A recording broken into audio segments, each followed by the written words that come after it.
Hello all and welcome back to my channel, Drunk Crafts with Paige. I am Paige and this week I am enjoying a nice glass of pineapple wine. And welcome back to our wonderful, spectacular, magical month of September. I decided that every Friday in September we were going to be doing a Harry Potter themed craft. I myself am a Harry Potter fan, so I am looking forward to doing some themed crafts with you guys. One of the big things in Harry Potter, obviously, is Hogwarts, the School of Witchcraft and Wizardry. It is made up of 4 houses. We got Gryffindor, Ravenclaw, Hufflepuff, and Slytherin. And clearly, from my attire, I am a Slytherin, so I wanted to do a house-themed craft for you guys this week. Actually, more specifically, we're gonna try to tackle all 4 houses. So if you are interested in our project this week, please continue watching.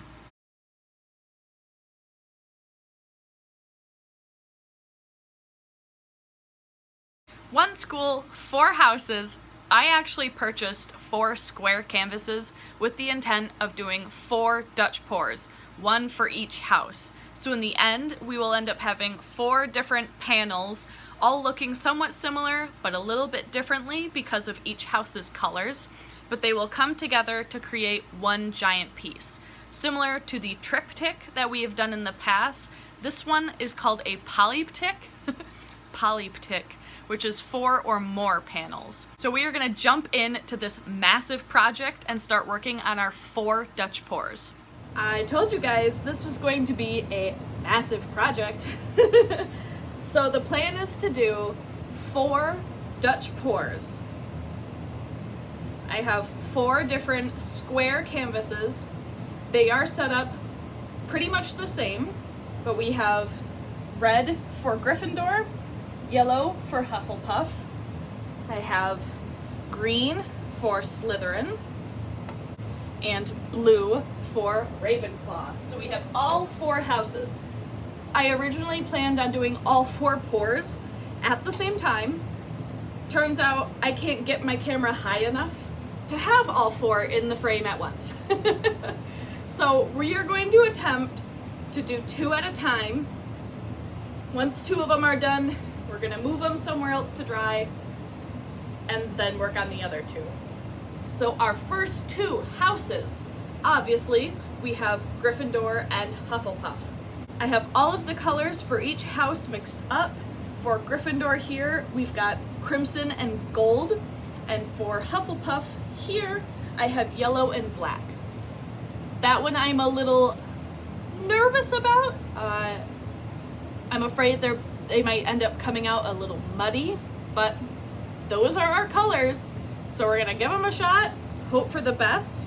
And we have done a few pours in the past where we went from color and blew it up into white.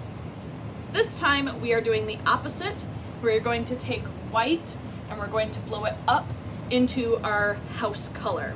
So all of our canvases are laid out the same. They're all going to look pretty similar, and I'm hoping that that will end up creating a cool giant piece with all 4 canvases being able to be near each other. So let's get started on these 2. I have silicone already added to my accent color, but first, as for every Dutch pour, we are going to flood our canvases.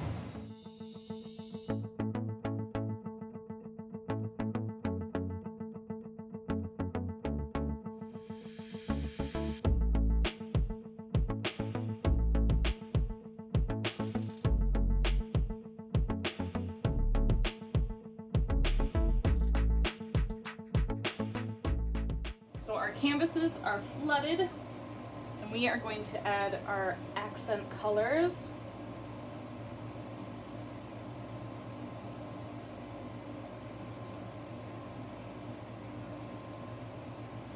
There's our gold.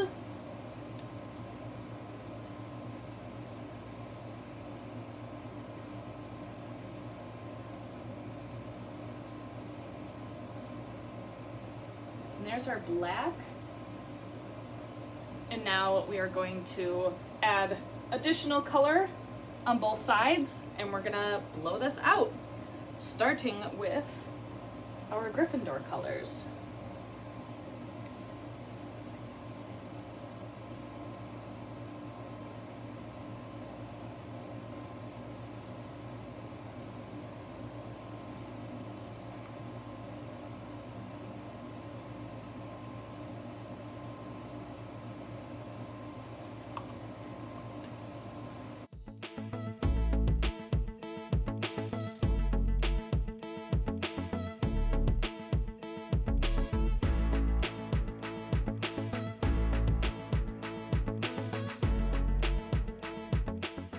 Alright, and now same for Hufflepuff.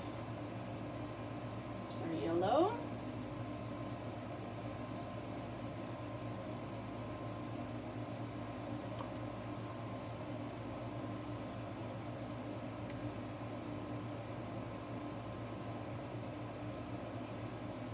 Some more white.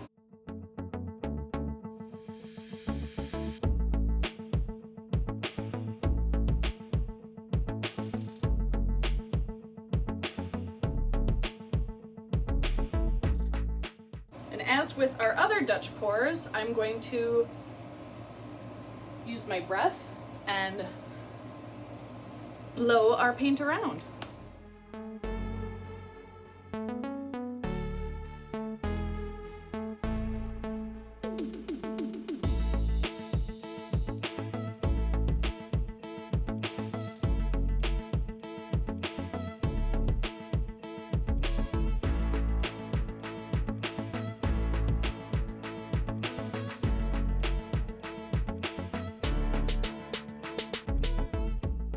Well, there's two of them done. I'm gonna go ahead and move these out of the way, and we're gonna move on to Slytherin and Ravenclaw.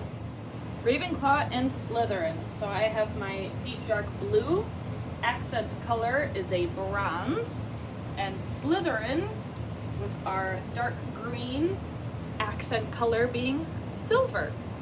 So same exact steps as the other ones. I'm going to flood the canvases first before adding our additional colors.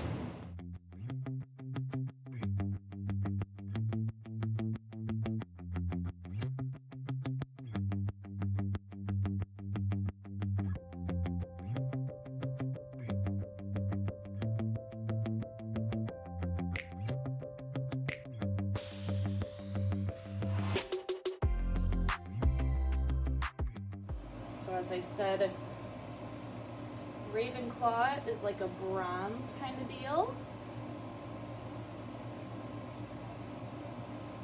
And Slytherin is silver.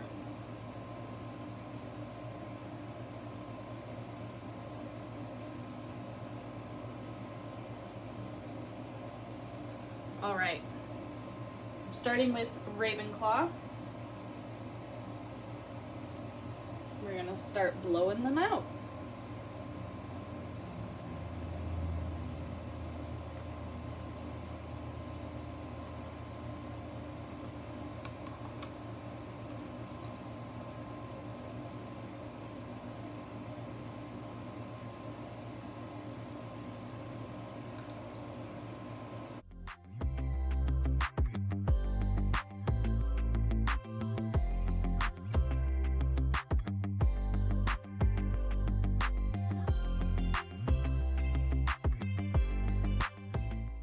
Time for Slytherin.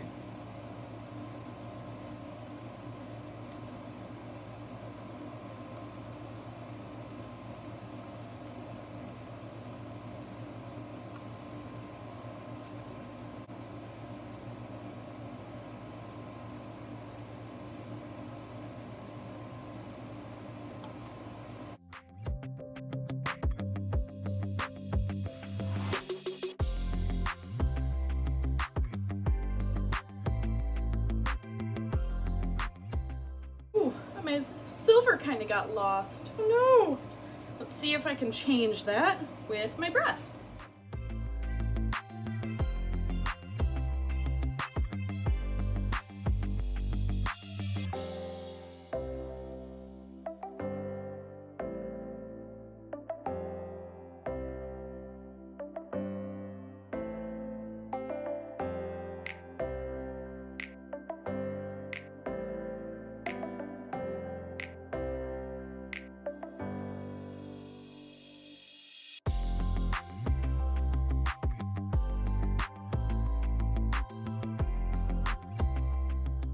Our 4 Hogwarts house Dutch pours are done.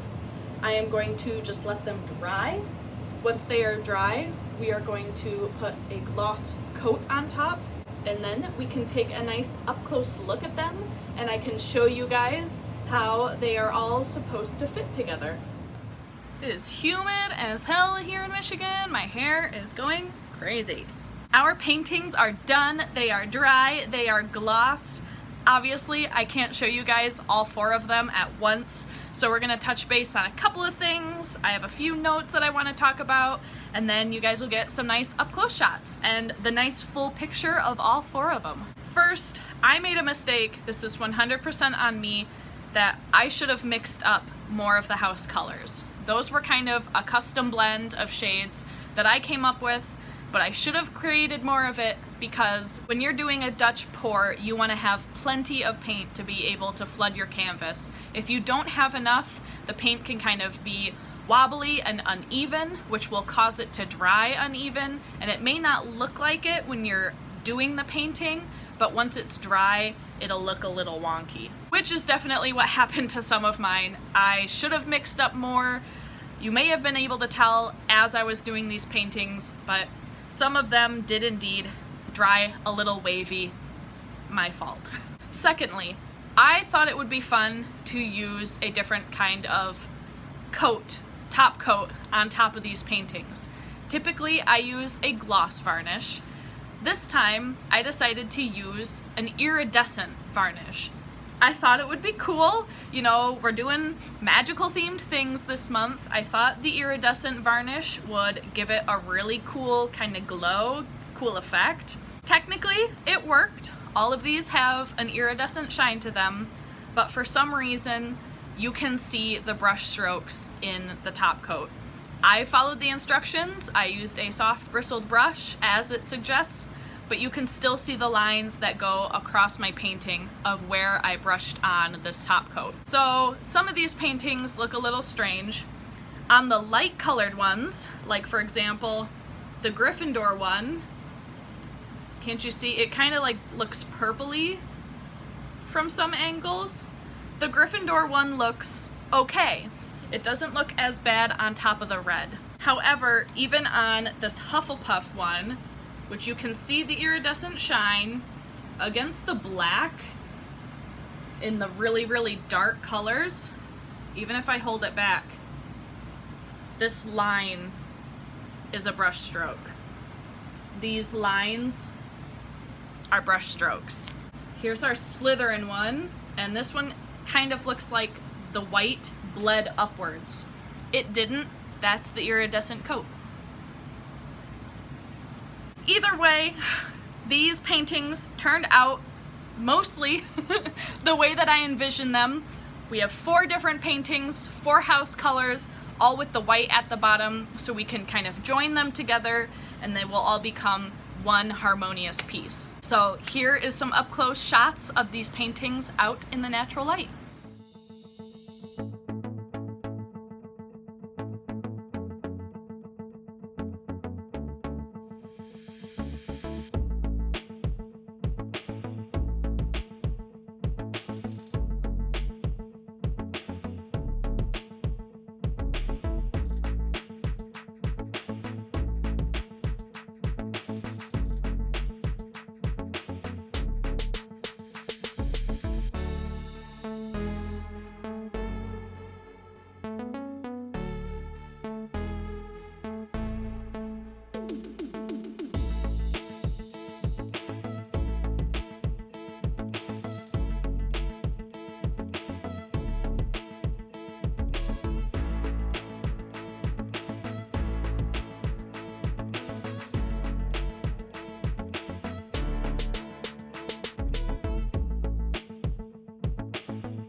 thank you guys so much for watching this video. I hope you guys enjoyed it despite my few mistakes. Stay tuned throughout the month of September. Every Friday will be another Harry Potter themed craft. And if you haven't yet, feel free to hit that subscribe button and check me out on social media. Links for Instagram and Facebook are in the description box below.